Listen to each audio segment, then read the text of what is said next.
From Tally to Cali, It's time to wake up. Wake up! Wake up! Warchant.com is your ultimate Seminole sports source. And this is Wake Up Warchant, presented by Corner Pocket Bar and Grill. One more corner pocket. Now here's Warchant.com's Aslan Hajavandi. And Corey Clark. Wake up! What is up, everybody? It's Wake Up Warchant, presented by the Corner Pocket Bar and Grill. Coming up on today's show, geography or matchup? What's driving your thoughts on where you want Florida State to be come playoff time?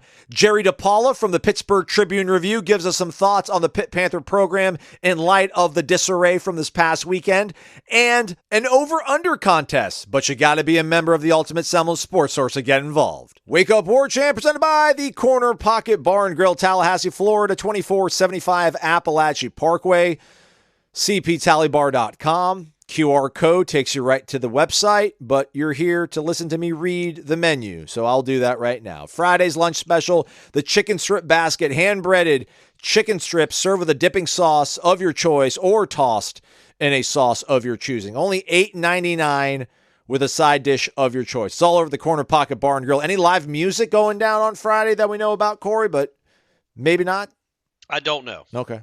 Take your chances, gang. Even if there's not live music, there's a jukebox that works. And there's darts, and there's pool. Yep. Good food, TVs, the whole thing. Corner Pocket Bar and Grill. Warchant.com, the ultimate Seminole sports source.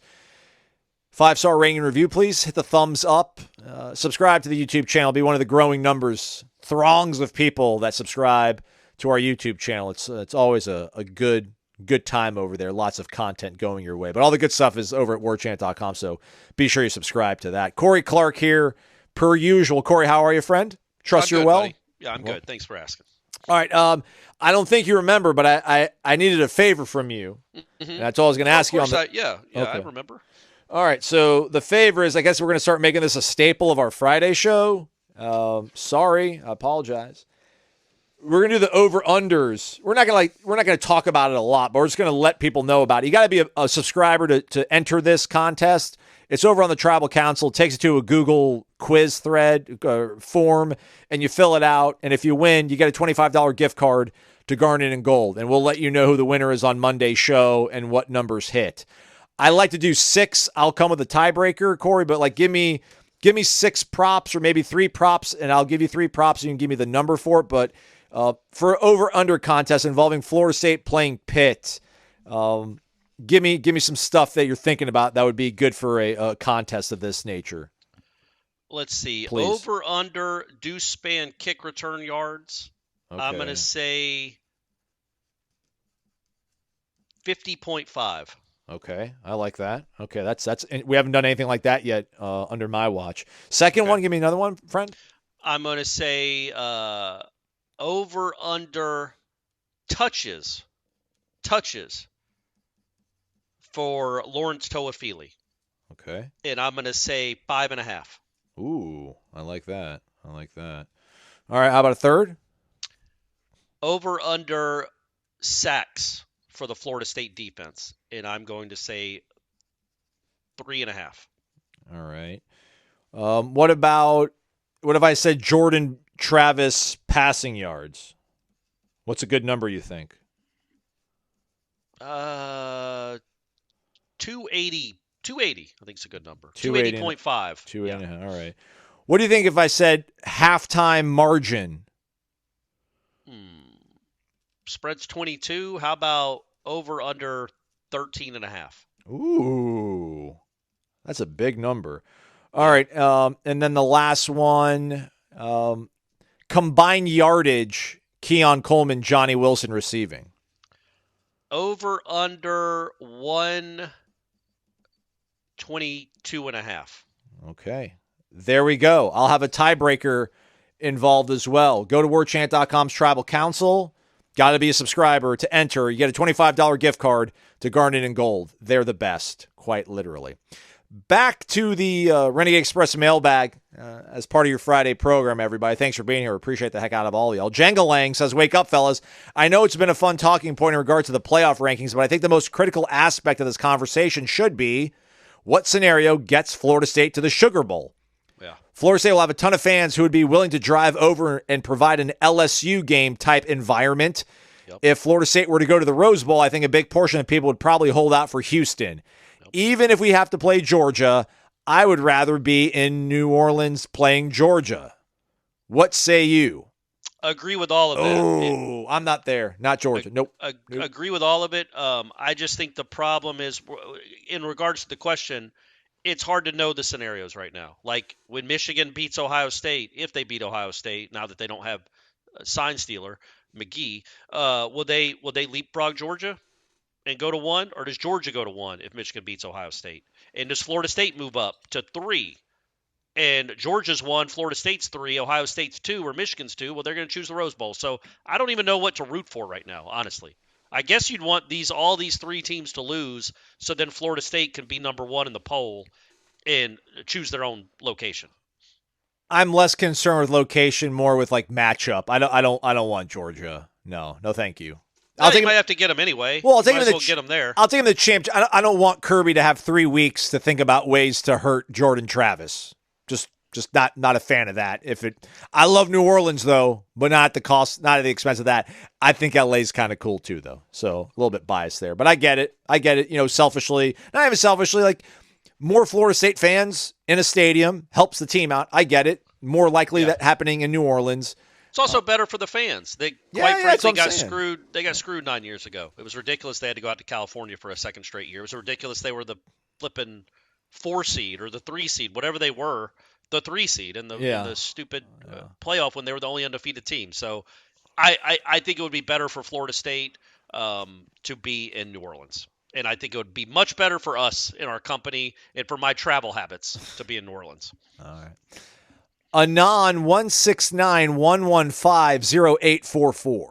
We got bots. We can't answer questions from bots, Aslan. All right. Next question. Just kidding. With the emergence of Azareye'h Thomas, do you think this might be a good time to tinker with Renardo as a slot corner? Do you think we've has ChatGPT formulated a question on the Renegade Express yet, do you think? Like, has anybody gone to ChatGPT that's a Florida State fan and been like, make a question for a podcast asking about Florida State having to play Miami, and it spit out this question? I hope not, but now you just gave people an idea to do it. I think we can see through it. Oh, okay. Well, that sounded like a challenge. So we're not going to be able to, and they're going to laugh at us. With the emergence of Azareye'h, do you think it might be a good time to tinker with Renardo as the slot corner? With Xavier Restrepo and Ricky Pearsall, our rivals' clear number 1 options at slot, Azareye'h and Fentrell could seemingly handle their lesser outside options. Getting Renardo closer to the ball would play into his physicality defending the run game. Could also boost Renardo's NFL stock, showing off a hybrid-type flexibility. What say you? BTW, by the way, this is actually longtime Warchant member JR Nole 86 from Brandon. The site gave me a new call sign when I renewed. I haven't been able to switch it back. Help with that would be appreciated. Sure, anonymous. 1753. Yeah, sure, you have a name. JR Nole 86. Yeah, come on, man.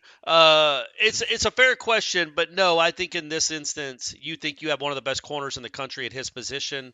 Keep him there. Jarian Jones has played well.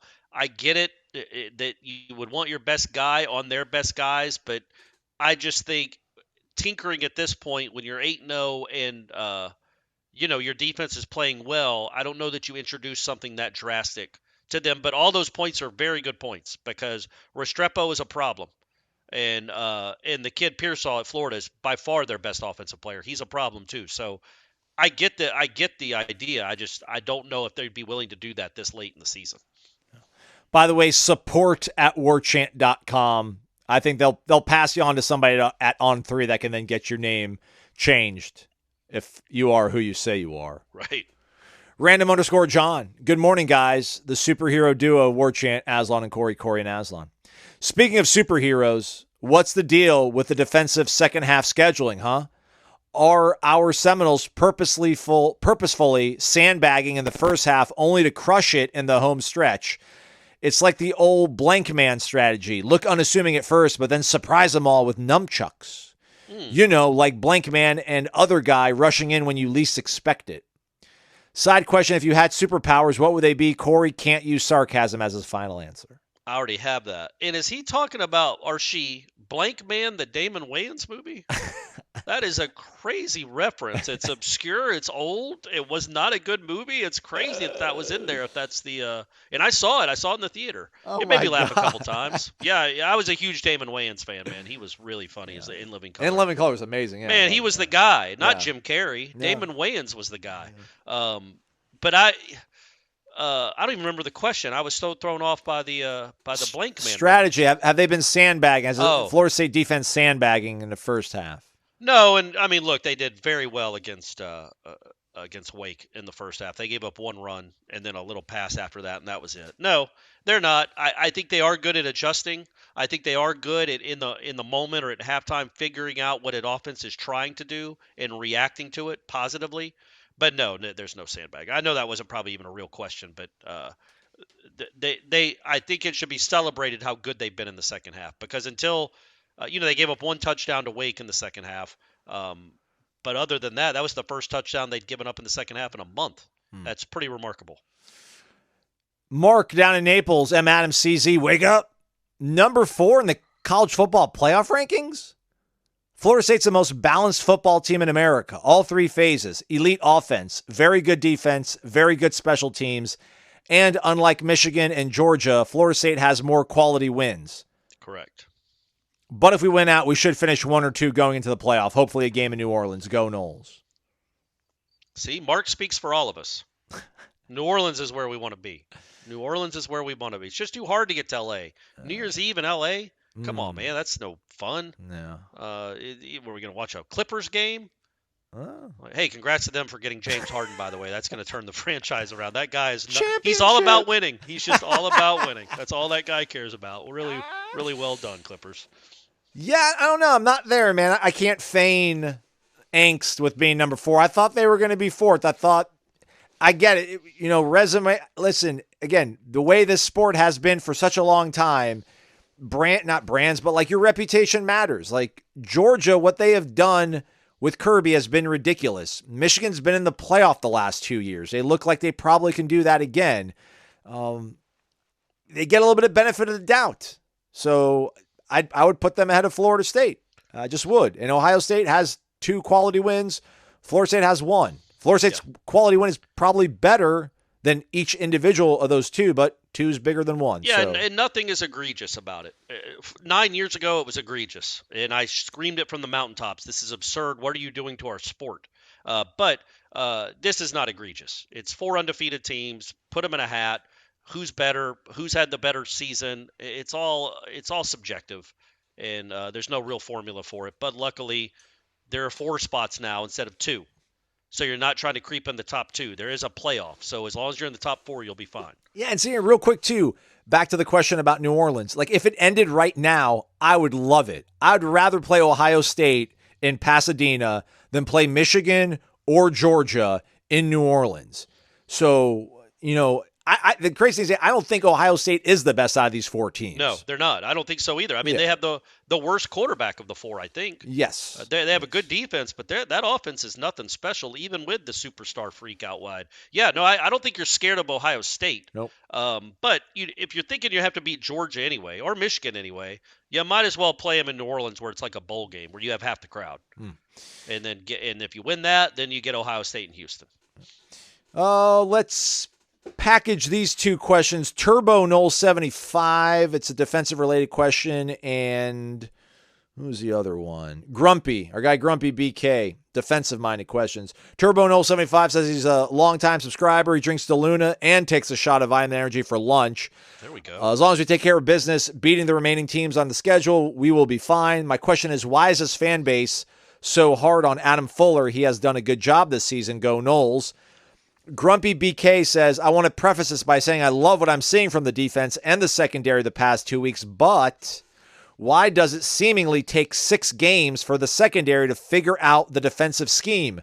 It was almost exactly the same story, I guess last year is what he's trying to say. Good news is we've got 8 wins behind us, and we're clicking. Let's go handle Pitt this week. There you go. I would push back a little bit on the take 6 weeks. I mean, the defense has been good all year. they gave up some big chunk plays, ridiculous plays against Boston College. LSU, I mean, look, man, they played well against LSU. Look what LSU's done to everybody else.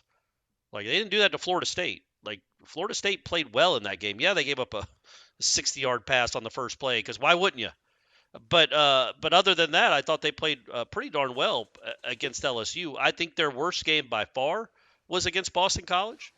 Gave that kid too many easy throws, too many layup throws, and got his confidence going. And then against Clemson, I thought they were mediocre in the first half. But since that Clemson game, so that was halftime of week 4, I think they've been exceptional, the secondary. I just think they've played well. They haven't given up a touchdown pass in a month, knock on wood. Well, the month's over, so they went through all of October. I don't have to knock on wood without giving up a touchdown pass. They've done well. They're not incredible, but they're good, and that's kind of the prism I look at it. They're going to give up yards. They're going to give up some points. They're not a bunch of Jalen Ramseys out there, but they're good. And then as to Adam Fuller, look, man, I think it's defensive coordinators. This is your lot in life, man. Like, it just is. People are always going to be upset unless you're at Georgia. People are always going to be upset with the defensive coordinator. I can promise you, Alabama fans were upset after that Texas game. Maybe not Clemson fans. Their defense has been pretty good, but they might even be wondering, like, why do we keep single covering 4 when they're playing Florida State? Have a safety over the top. So everybody's got issues with the defensive coordinator. It's just their lot in life. That's the sport. That's the job. And it's always the most maligned. I think it's always the most maligned. Offensive coordinator too, if you're at Iowa. It's always the most maligned job on a team is the defensive coordinator, offensive coordinator. And it's really hard to stop offenses in 2023, so the defensive coordinators feel the brunt. But I think most Florida State fans would agree Adam Fuller has done a good job at Florida State. Yeah. He's done a good job. I don't know that he's Buddy Ryan. I don't know that he's a defensive mastermind, but he has done a good job, especially when you consider what this defense was when he took over. It is a competent, good. I'd say he's like Stoopsian. Remember how Stoops turned an awful defense into a pretty darn good one? Yes. I feel like Fuller's done that. With not as good of players, quite frankly. Like, he doesn't have a Bjorn Werner. I mean, he does with Burrs. But that 2012 defense had Xavier Rhodes and Bjorn Werner, Vince Williams, LaMarcus Joyner, Terrence. It had all these NFL dudes. Mario, it had a ton of NFL dudes in 2012. I don't know that Florida State has that kind of top-end talent on this defense, but it's still playing almost as well. Not quite, but reasonable facsimile. Sorry, that was a long one. I know we're trying to get through this. No, it was good. It was good. We got plenty of time. Journal 1518. This is an interesting question. All right. Who is a surer lock to make the respective playoff? This year's FSU team or next year's FSU team? That is a good question. Is this it? Year's. Yes. I love you, Journal, but is it? Because of the 12. And the thought being, that's right. Sorry, Jared. Apologize. Love you, man. Because it goes to 12 teams. So the thought being, if you're a 2-loss ACC team, you're probably 1-loss, 2-loss. If you're a 2-loss ACC team, you've got yourself a real chance to get in, especially if you win the conference, which Florida State would. I mean, I don't know if they'll be picked to win the conference, but they'll be picked high. But I would still say this team.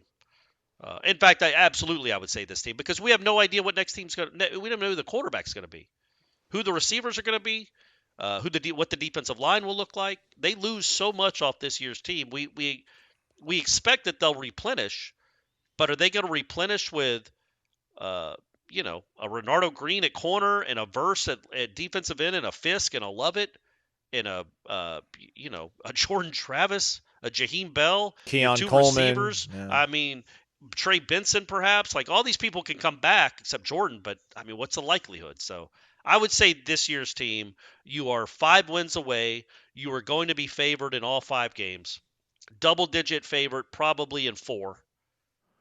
It's set up perfectly for you if you can just go take care of business. This would have been a really good question, I think, after the Boston College game. Yeah. Right. I mean, we're 8-0. You've made it through all your real tough challenges, seemingly, at least, the ranked ones. And you probably didn't feel all that great maybe after the Boston College game. But yeah, you're 8-0 and you're 2/3 of the way there. But I get it. There's more spots open next year. But Yeah, man, there's more runway. The margin for error is greater next year. Man, what is this roster going to look like? You know, I had a moment at practice the other day where I was just looking at that team and I'm like, man, if he leaves and he leaves and he leaves and he leaves and he leaves, I know they're going to go get guys that are going to try to replace them. But man, like, do not that the coaching staff is, but like more or less like telling myself, maybe trying to tell you folks, like, do not at any point take this season for granted and think that like this is the new normal. We hope it is. Certainly we hope it is.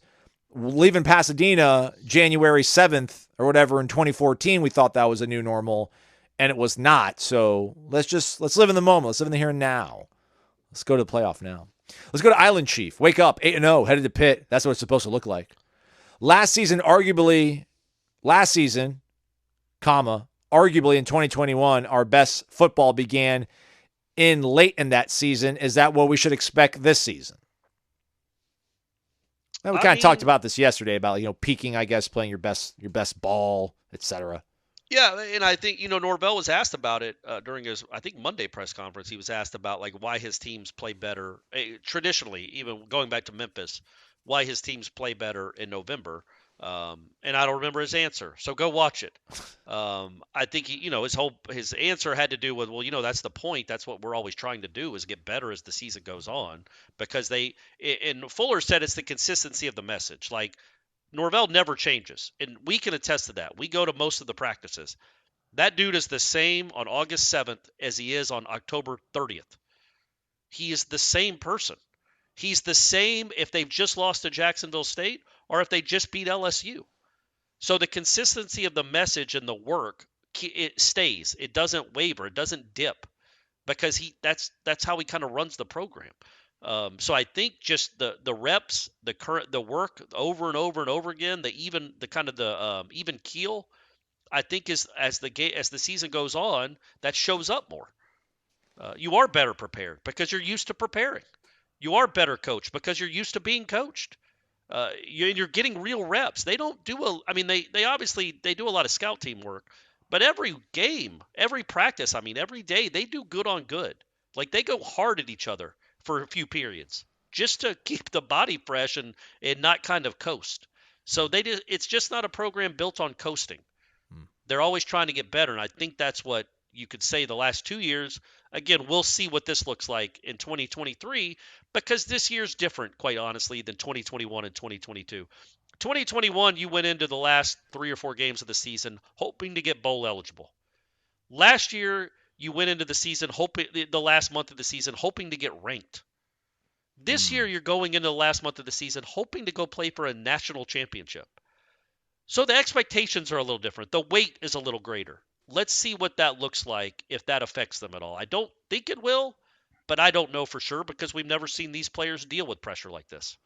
To be on the safe side, maybe we should give them some Vitamin Energy Focus Plus. It's got energy with benefits, multi-purpose drink, energy, vitamins, giving you the focus you need to get through your day and get maybe even more than 1% better with 260 milligrams of all-natural caffeine on your side.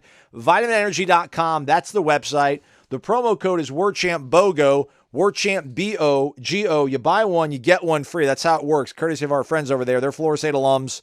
They love the program, and apparently they like you, because they're giving their product away for free when you buy one. It's incredible. Check them out over on the website, VitaminEnergy.com. And don't forget, the Warchant Wrap is presented by Vitamin Energy. Ira will be in Pittsburgh. Corey will be in parts unknown, but they'll come together. Yeah, how are we going to do that? I think the way you guys did Boston College. But you weren't there in Boston with him. So are you going to film him? No, he's just going to be. We're going to pretend I'm not there. He's just going to be on the computer. Oh, okay, all right, okay. Listen, you and I were together in Louisville, and you did it over the computer with Ira last year. Remember? I forgot about that. What a great win! Yeah. Looking back at that, that was a fantastic win for this program. Yeah, it's always a fantastic win when you get free stuff. VitaminEnergy.com. Use that promo code Warchant BOGO. Let's talk to Jerry DiPaola, the Pittsburgh Tribune Review, giving us some thoughts on the Pitt Panthers and the Noles right after this. Welcome back in. Wake Up Warchant, presented by the Corner Pocket Bar and Grill. It is Pitt week, so we turn to the sage of the Pitt Panthers from the Pittsburgh Tribune Review. Jerry DiPaola joining us here on the program. Jerry, thanks for taking time out. How are things up north? Doing great. Trib Live is keeping me busy. Nice. And so is Pat Narduzzi. Clearly. All right, let's get to that one then, Jerry. We've talked about it here on the show, just I thought the comments after Saturday's game wasn't inflammatory or derogatory to anybody, really. But apparently in today's day and age, it wasn't interpreted that way. Several players went to social media, apparently felt offended by what Coach said after that defeat to Notre Dame. He cleared the air on Monday. I don't know how much you're able to tell by body language, but just what is the feeling you think around the program? Was that mea culpa from Coach Narduzzi on Monday enough, or is there still maybe some concerns about whether these guys will continue to play hard for Coach? Well, it's something we probably won't know until we see how they react on Saturday afternoon against Florida State. I mean, right now the players we talked to, it wasn't even an issue to them at this point. It might have been an issue to some guys, Saturday night, but Narduzzi actually, when he got on the plane to come back from South Bend after the game, he immediately started walking up and down the aisle, talking to players about what he said, because he said he felt bad about it. He even told us on Monday. And then before Monday, on Sunday, in a regular team meeting, he apologized in front of the entire team. He said it didn't come out the way he intended. And he said that the loss was bad enough, but when the head coach makes a comment like that, it makes you, to quote him, sick to your stomach. And he said he had very little sleep Saturday night when he got home. And then, we asked him on Monday, we said, if that isn't what you intended to say, what did you intend to say? Well, he really didn't answer that question. He didn't want to get into the details of it. Hopefully, he hopes it'll blow over. Maybe it will. Whether it's going to change the outcome of Saturday's game, I'm not sure. Anything's going to do that with as well as Florida State is playing and as poorly as Pitt is playing. How many times do you see a home team be a 21.5-point underdog? I think that, right now, Pitt and Narduzzi are hoping that they can just forget about it.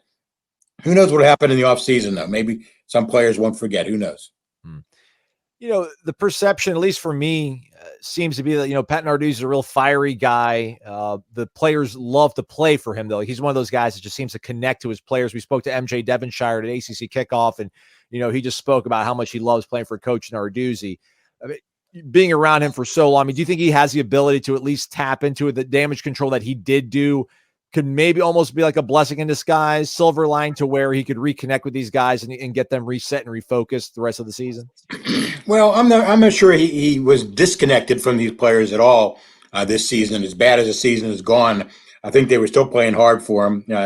Second half of that Notre Dame game, things were a little bit listless, by some players, I think, but that's when it's 58-7 or whatever it was, in the fourth quarter there, you can sort of count on something like that happening. But, let's see how they play on Saturday. I think it could be a problem with some guys who maybe aren't playing a whole lot. Maybe they'll take it to mean that maybe I should get out of here and go somewhere else. Transfer portal was so easy these days for guys to go into. Sometimes, it doesn't happen at Pitt all the time, but if a coach looks at a guy wrong once, sometimes the guy, I'm going into the portal now. The coach doesn't like me. But whether some players are going to say that or not, who knows? Let's see what 2-6 turns into. If 2-6 turns into 6-6, which would be almost a miracle, things will be different. But if it turns into 3-9, then Narduzzi may have more problems on his hands. Call me crazy here, Jerry. I watched like the first quarter and a half of the Notre Dame game. I wasn't going to sit and watch the entire thing, but I wanted to do some research. I know Christian Vayner now is the quarterback. I don't know if that's the way we pronounce it. That's the way that Vayer. Chris Collinsworth. He was saying Vayner, and I'm like, all right, I guess this is what we're going to do. So I just did what Jack Collinsworth did. But for the better part of a quarter and a half, man, like Pitt hung with Notre Dame. Defensively, they still played really hard. They created 2 interceptions. I know that special teams touchdown early might have been a little bit of a jab at them, but they still continue to fight hard. And they've got some playmakers on the outside, and Sebo Fleminster's a pretty good running back. What hasn't kind of added up for the offense? And do you think that final score maybe wasn't really indicative of where Pitt is and where they can be? Well, I think it's indicative of where Pitt is right now. I think a big problem, with this team is the offensive line. The 5 guys they had lining up on Saturday in the starting lineup against Notre Dame, they comprised a 6 different configuration of an offensive line in 8 games this year. There's 2 experienced guys, Ryan Jacoby and Matt Gonsalves is one of the best tackles in the ACC. They lost those guys for the season. Jake Cradle was just coming back, but he played guard when he was playing center before he got hurt. So they have a true freshman in there at right guard, and Terrence Enos at right tackle, who had actually taken only 5 total snaps in his entire career before he lined up against Notre Dame. So the offensive line is in a shambles right now. I don't think it's going to get any better. Maybe with experience it will. But in 5 days from now, they got to get a whole lot better.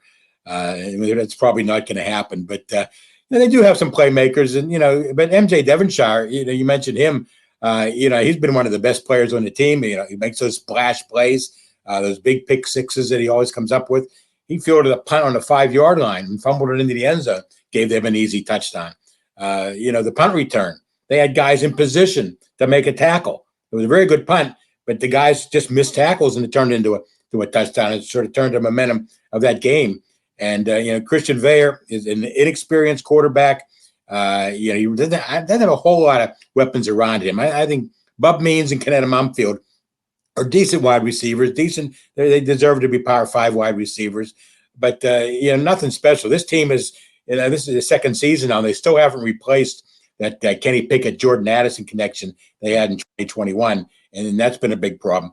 They lost Izzy Abanikanda. They're one of the top running backs. He led the ACC in rushing last year. and Sebo has played okay, and Rodney Hammond has played maybe even less than okay. They really haven't replaced their running back position. Defensively, they have a lot of young guys playing linebacker too. And that turned out to be, that has turned out to be problematic all season. But they did come up and play a good game against Louisville. And right now, I would think that Louisville might have the best chance to play Florida State in the ACC championship game, the way things are going. So Pitt is what it is, and it's not going to get any better before the end of the season. They have a lot of young guys in the lineup. Maybe it'll help for next year, but it's not going to help probably in time for Saturday's game. I'm not trying to sell the game, Jerry, but man, I don't know. I've been a little bit bored watching Florida State beat up on some of these teams the past few weeks. I was trying to think that maybe, Pitt would be able to provide some resistance here. Yeah, I think they will. Like you said, they did put up some resistance against Notre Dame with the interceptions, but they know Sam Hartman so well. Sam Hartman was the quarterback at Wake Forest 2 years ago when Pitt beat him in the championship game. 4 interceptions, I believe, and 5 sacks. So maybe they knew a little bit about him, and that helped a little bit. But that only goes so far, especially when you don't have much of a roster. And what Pat Narduzzi said after the game about we haven't replaced the big stars we had, he wasn't wrong. I mean, this team is clearly not nearly as good as a 21 team, and not nearly as good as a 22 team that won 9 games. Whether that's recruiting or injuries, I think it's a combination of both, and then they just have to live with it. And the hope is, among the coaches and the fans, is that the guys getting experience this year will be able to take that into next year. Yeah, it does feel like this is probably a one-off, Jerry. Would you say, or is this maybe endemic of problems that might follow the program here if they can't get nipped in the bud? Well, I think it depends on the quarterback. The quarterback is the most important guy on the team. And if Christian Veilleux turns out to be a quarterback they can count on, not a guy who threw 4 interceptions against Notre Dame and also struggled when he played the second half against North Carolina, I think that'll be the deciding factor as far as them recovering next season. If Veilleux has a good offseason, and Pitt can go into the portal and, find some weapons around him, and they can fortify that offensive line. If they go into the portal, I think they need to go into the portal for offensive linemen because, they're young, but usually offensive linemen take 2 or 3 years to develop. And they're playing guys right now that haven't played before this season, who weren't even starters in August at training camp. So that's been a big problem. They've already got to go out and get some veteran offensive linemen in the offseason, just like just like NFL free agency, go out and get some guys that can help you right now. Not so much, high school kids coming in as freshmen. Yeah, that's what Mike Norvell's done. It's worked out real well. So it's quite a blueprint to follow. A couple other things. Mike Norvell, go ahead. He made his bones in Pittsburgh when Todd Greenstaff in 2011. we called it the boy wonder. he was a smart guy. He was co-offensive coordinator, wide receivers coach. We always thought that he was destined for bigger things. Yeah, we asked him the other day after practice about his time at Pittsburgh. He says it was very short-lived, but made an impact on him and who he is. But he just simply didn't have employment for him there any longer and had employment elsewhere, and he had to take the employment elsewhere. He was the best coach on that staff. I'll give him that for sure. That 2011 staff. Yeah. Could you bless us with a game prediction, with a score prediction, Jared? Chance. Oh, geez. I don't know. How about this? How about 17-10 at halftime? Oh, 35-13 at the end of the game. okay. All right, we'll take that. That'll cover the point spread, I think, right? Yeah, there we go. That's of interest to our listeners. This will be my first time up in Pittsburgh. I got a good friend who lives up there, so he's going to take care of me. But you got any recommendations for first-time folks and other Florida State fans that are going to be in town? Got to go to Permanis, right?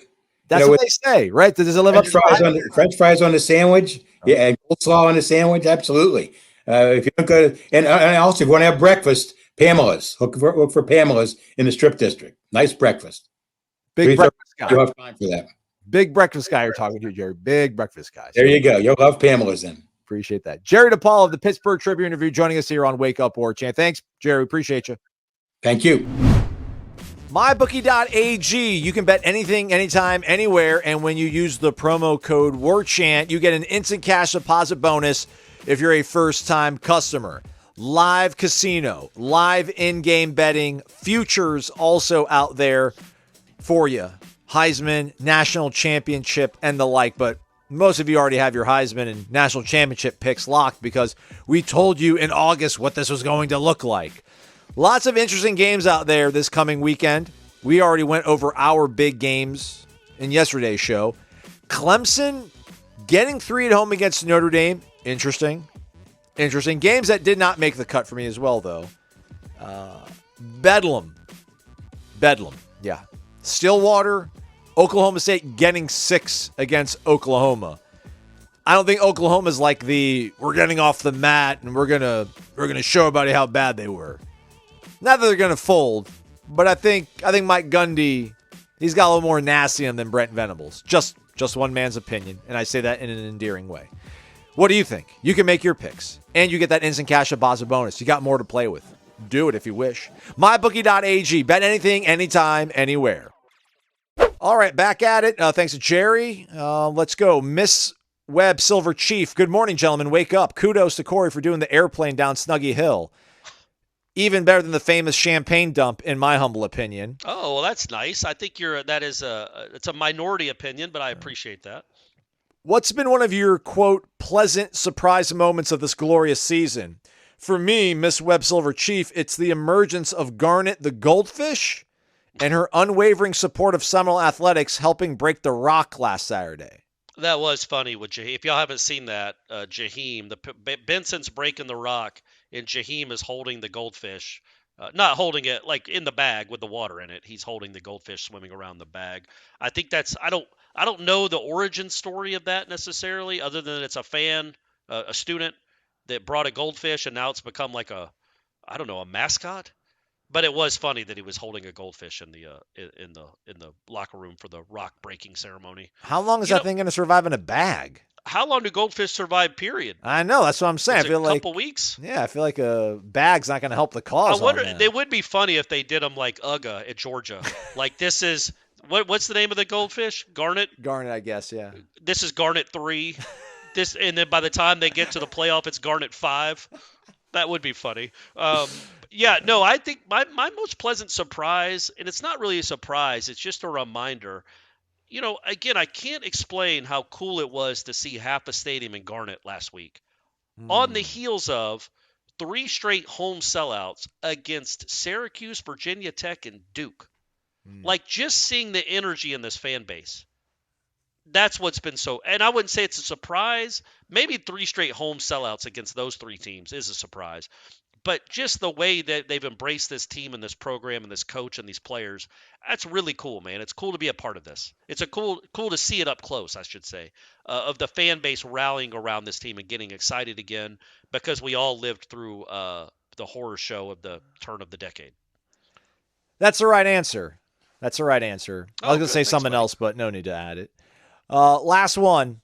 Winkles. Don't forget, go to warchant.com, join the over-under contest if you're a member, subscriber, win $25 of Garden and Gold. Winkles asks, wake up. Well, first says wake up. Question is, which one of you dudes is Florida State's Connor Stallions? My money's on Ira. He seems pretty shady. Those are the words on the screen. Those are not the thoughts of me. I love Ira. It's a fair question. Is that the whole question? That's it. That is it. Well, Ira's all about the binoculars, man. But the thing with Ira that hurts that theory is that Ira's always looking at the Florida State sideline.